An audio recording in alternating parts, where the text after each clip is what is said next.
everyone, welcome to the Here and Now. It's me, Jill, from the House of 10 Sinks. I'm gonna apologize right from the start. My ceiling fan is on because I film upstairs and it's like 2,000 degrees outside. So it's hot, and if I don't have that fan on, I'm gonna melt like real quick. So the fan's gonna be on. I hope it's not too loud, or I don't know. We'll try it. We'll see how it all works out. Second, on the cancer front, I did go have my surgery. I had my lumpectomy. Here you can kind of maybe see my lymph node scar.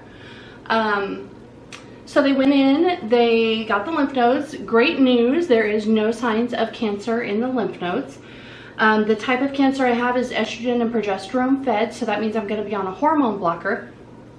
The actual lumpectomy scar is right across the center of the boob, which my family has now lovingly coined me Frankentitty, which I just adore. We have a very bizarre sense of humor up in this hood. But when she went in and she took out the main cancer, and then she found, it's called carcinoma in situ, which means it hasn't become invasive yet. So she went ahead and she removed that second area also. But she did not get the margins that she would have preferred. So when they take out a tumor, they like to get extra area around that just to ensure that they've got it all. She got good margins, but they're not up to her standards. So I may be going back for a second surgery to get the rest of that out. We were kind of holding off to see how the genetic test came back, because if I did have the breast cancer gene, I would probably be getting a double mastectomy. So we were waiting, because she's like, if you have the breast cancer gene, I'm not going to go in and do another lumpectomy. We're going to end up doing a mastectomy. So turns out I don't have the breast cancer gene, any of them. So now I'm probably going to have to go in and have just another little minor surgery to get that out. But so far, like, all the news has been awesome. I'm ecstatic with how it's all turning out. I still haven't got the oncotype testing back, so we still don't know if I'm going to end up doing chemo or not. I meet with my oncologist again on July 19th, so I'll probably have an answer by then. But that's that update. So what are we doing here today? Well, this is my mom's purse. Okay, here's the story, and I really hope you guys can see my intention with this. I'm not trying to be morbid.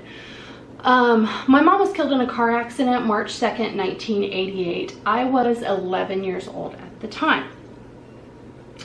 This was the purse that she had with her in that accident. I was 11 years old, she was 42. She was the age that I am now. So my dad, of course, held on to all of her belongings. And it's probably been about, 4 or 5 years.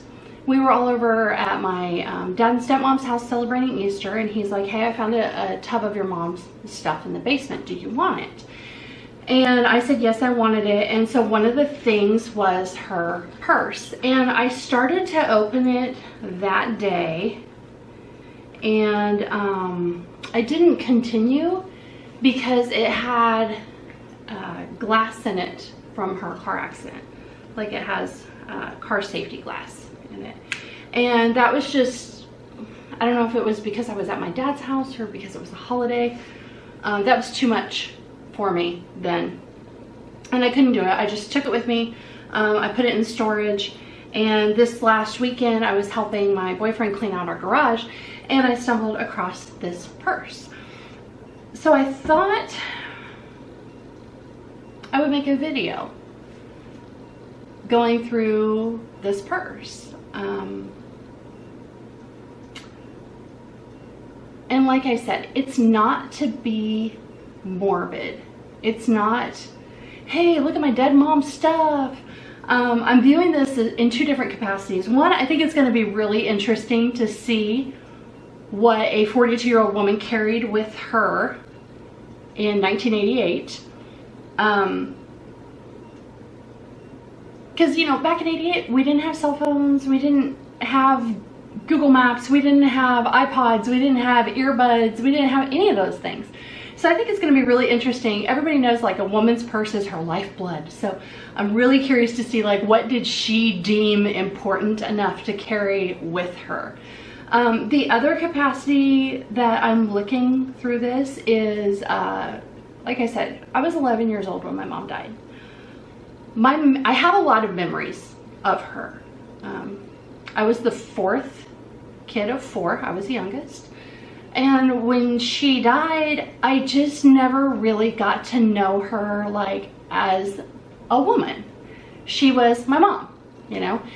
And now that I'm 42 years old and I have a kid and I have a house and I have a job that I've been at forever, like I want to know more about her as a person.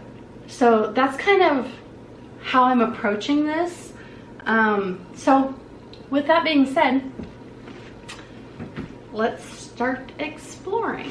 So my mom she was a diva.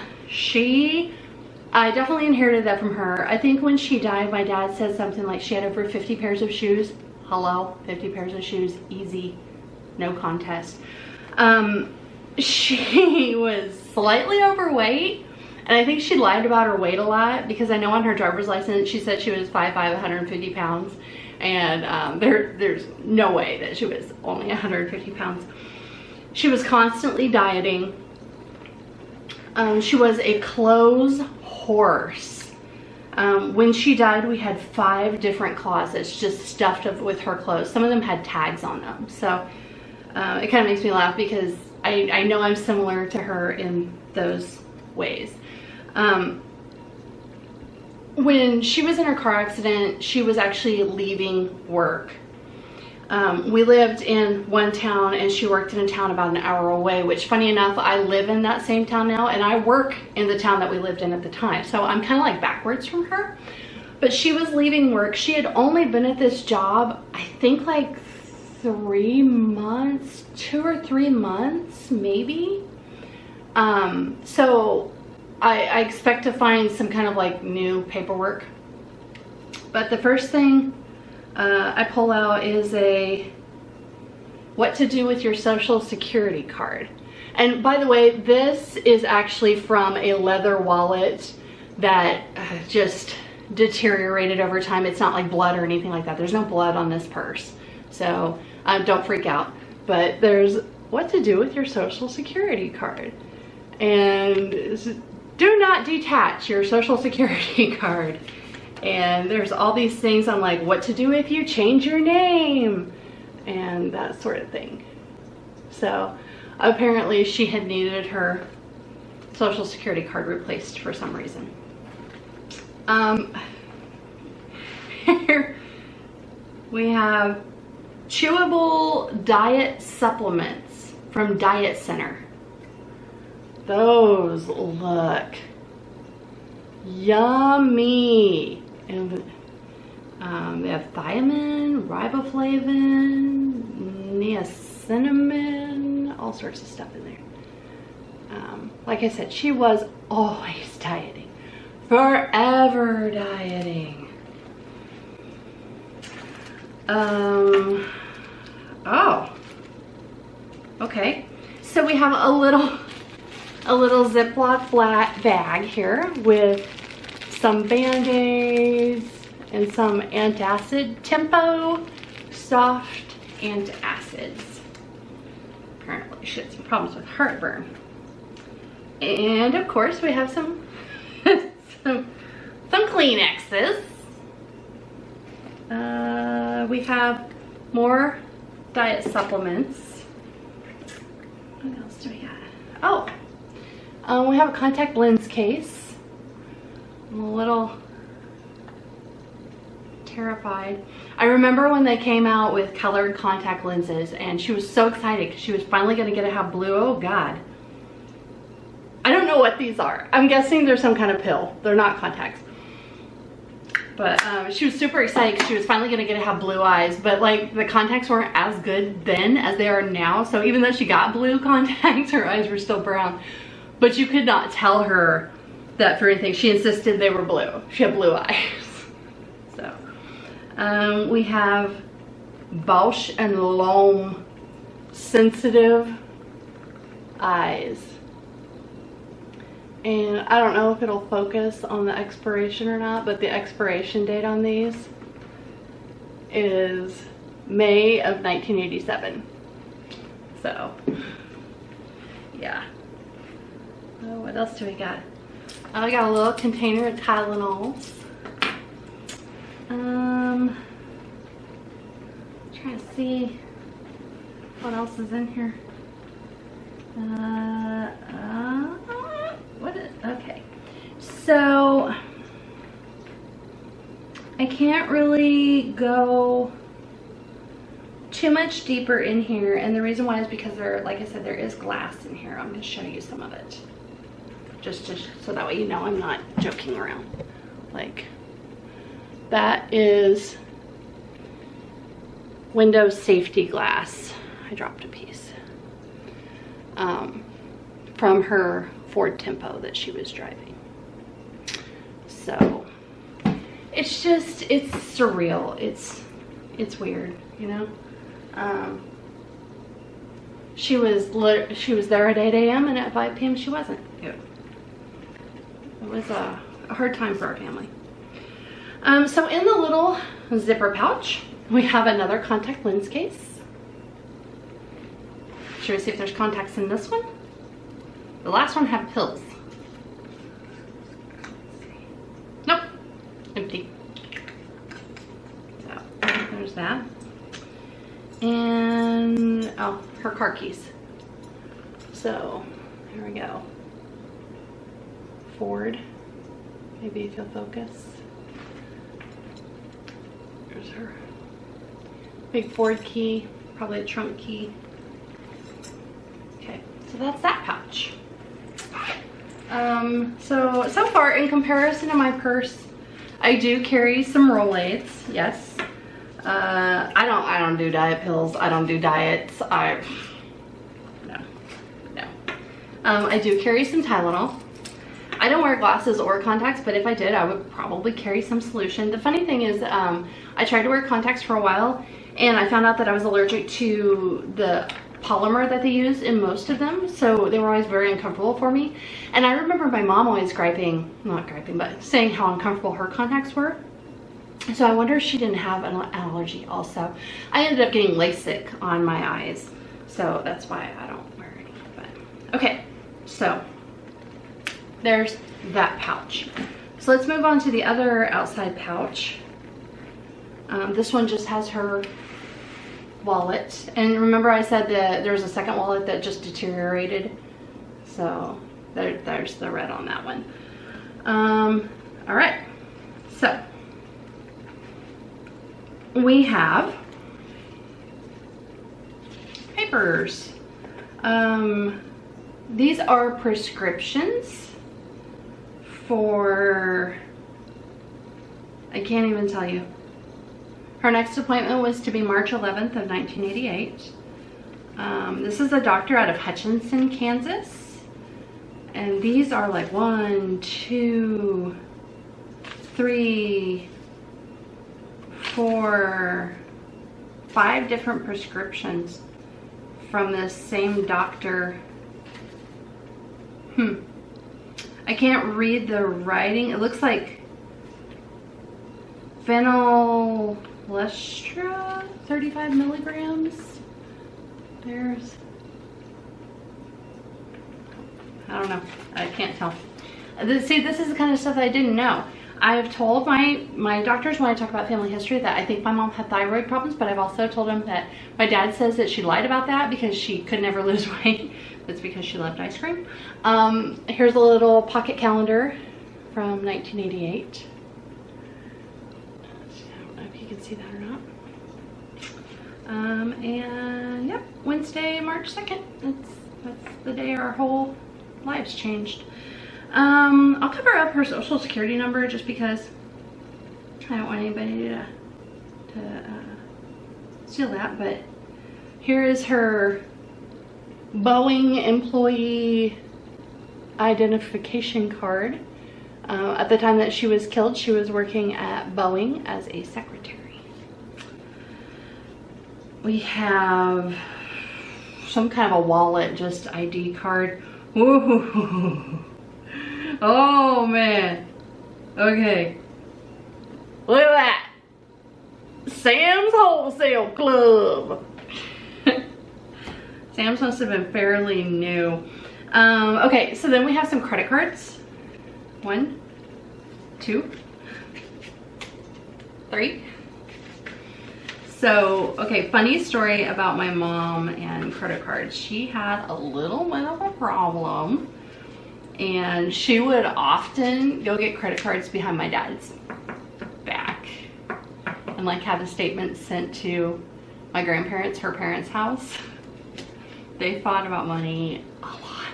I remember when he made her get a part-time job to cover her credit card bills.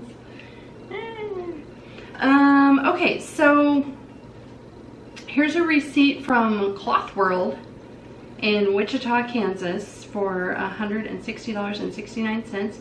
Looks like she got a lot of, I don't even know if you guys will be able to see this or not. She got a lot of fabric and zippers. So, and my mom didn't sew. Not sure what that's about. Then we have a bunch of blank checks. So along the lines of the credit card thing, my mom would also bounce checks a lot. So my dad would give her like 2 or 3 checks for the day, and then like he would keep the checkbook, and he wouldn't let her have the checkbook because she never balanced it. She never she just wrote the checks. So that would happen quite a bit too. Here we go with here's a credit card receipt. You know, back in the 80s, there was this huge thing that they chunk and they carbon copy your credit card. So this is Baker's Shoe in Wichita, Kansas in September of '87. She bought apparently 6 pairs of shoes. I don't know if it's gonna, can you guys see that? Anyway, it says MasterCard, 6 pairs. She had shoes. And then we have a receipt from Morrison Son for a sweatshirt, $20. That used to be a little clothing store in my hometown. We have a bank deposit slip. So far this is looking pretty similar to mine. A lot of receipts, a lot of deposit slips. Oh, okay, so this is a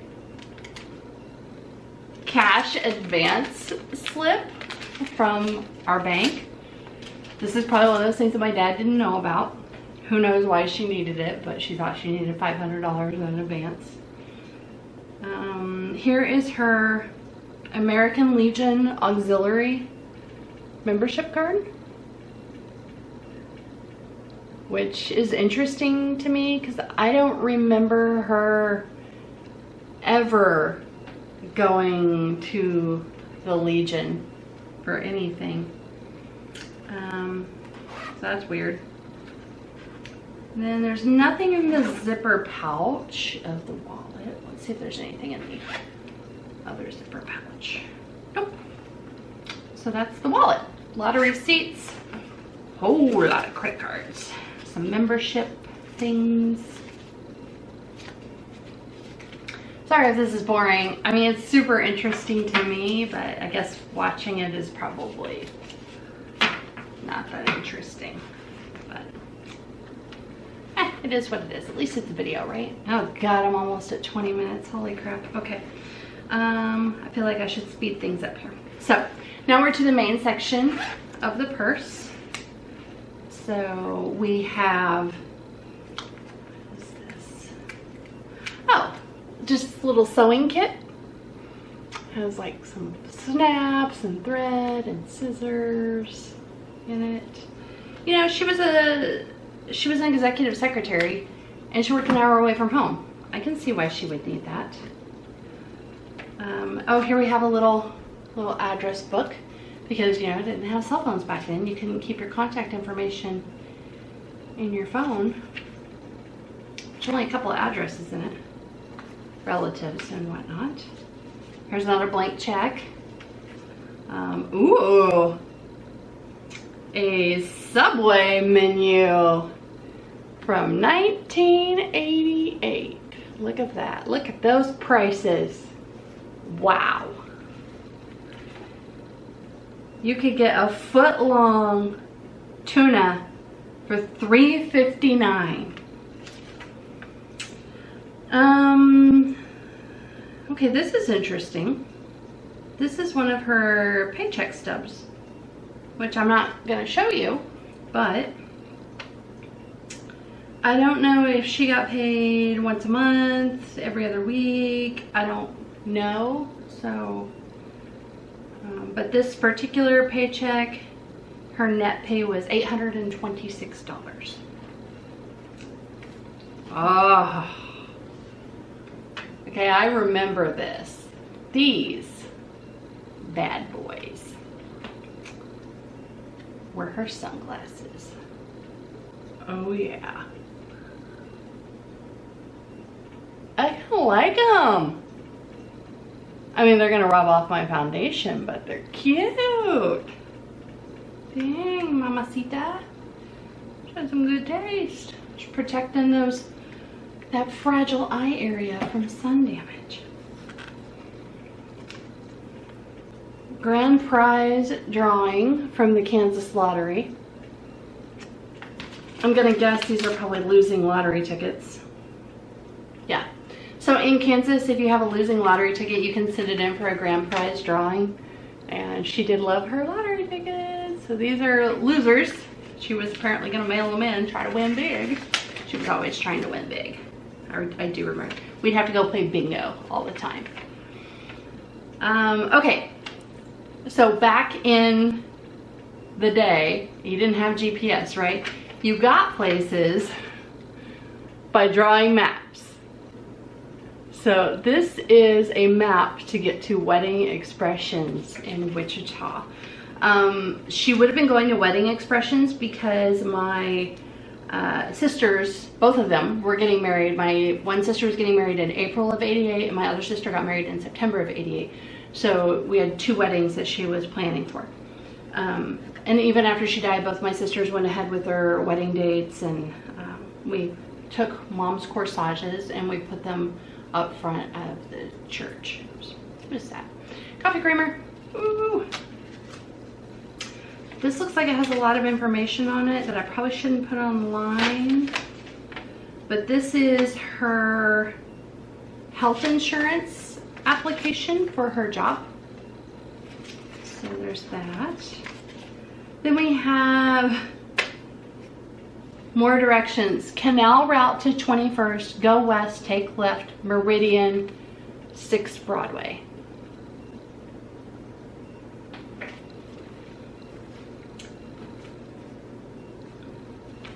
An envelope that says Linda Becker, Swatch. Feel free. There we go. So, there's a piece, oh, okay. This makes sense now. So does that receipt for all the fabrics. So this was the color of my sister that got married in April. This was her wedding color. So this is what the bridesmaids' dresses were made out of. So that would explain why she bought all that fabric and why she's carrying a fabric swatch in her purse. Every lady on the go needs a good comb. And then we have more coffee creamer. We have yet another prescription for a scalp lotion. I did not know Mom had any problems with her scalp. Then we Apparently my camera shuts off at 30 minutes. So then we have a little just phone number written down, something for Doug Thompson. I don't know who that is. We're getting down to the bottom. I know this video is super long. I'm so sorry. We have another credit card slip for 2 jackets. She spent $75 at Village Clothes Lane. We have her, oh, okay. So remember how I said she had only worked at the one job for a couple months? So, and this is what I'm talking about. This was her previous job that she got laid off from. I hope you guys can see this if my camera ever adjusts. But her weight on here is listed as 137. On what planet, lady? I mean, I'm all for just being honest about your weight. The only thing that weight reflects is the amount of gravity that's affecting your body. And so I'll say it. I'm 198 pounds. Don't care. So I'm healthy, you know, except for the whole cancer thing. But here is a photo fast receipt. So you used to have to, you know, take your film in and get it developed and then go back and get the picture. So I wonder if anybody ever picked up these pictures. It says they'd be ready March 7th and she was killed on the 2nd. So I bet there's a photo fast out there somewhere with pictures on it. Another blank check. Here's the Boeing Employees Credit Union. Some kind of a letter talking about the IRS. I don't know. And then here is, again, this has a lot of personal information. I know that she's gone, but whatever. This is like her health insurance, the actual form that she was going to sign up for health insurance. So she must not have been there quite 90 days yet. So now we have some prescriptions. I bet these are expired. We have, God, it doesn't even say what these are. It just says, take 1 tablet an hour before lunch and supper. There is no name, I mean, her name's on it, but it does not say what this is. It's a little white pill. No idea. And then we have, see, okay, so this one says thyroid. Right there. Thyroid. But my dad said she didn't really have thyroid problems. So this is why I get confused. Parents don't lie about stuff.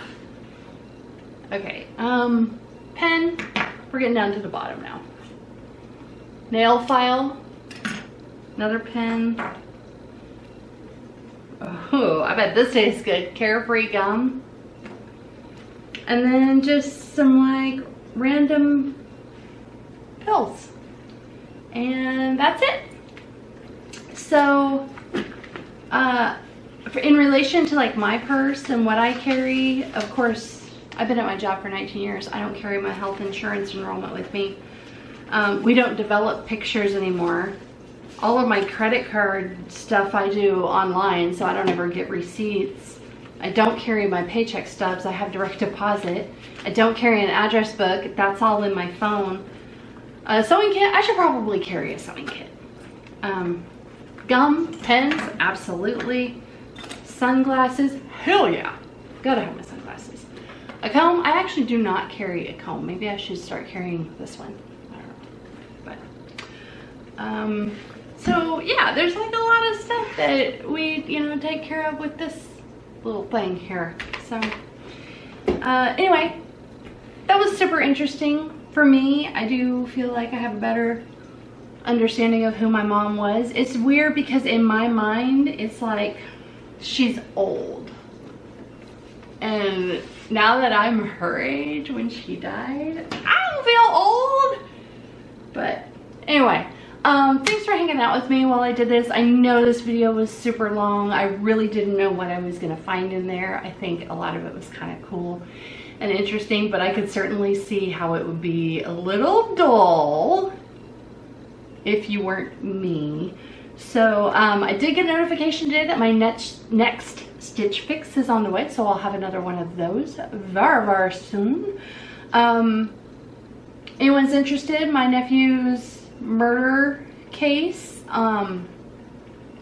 the arraignment to determine if the suspect is going to be tried as an adult actually got pushed back because they switched judges and the second judge was on vacation, so we think that's probably going to be coming up here within the next few weeks. So we're still hoping and praying that they decide to try this little shit as an adult.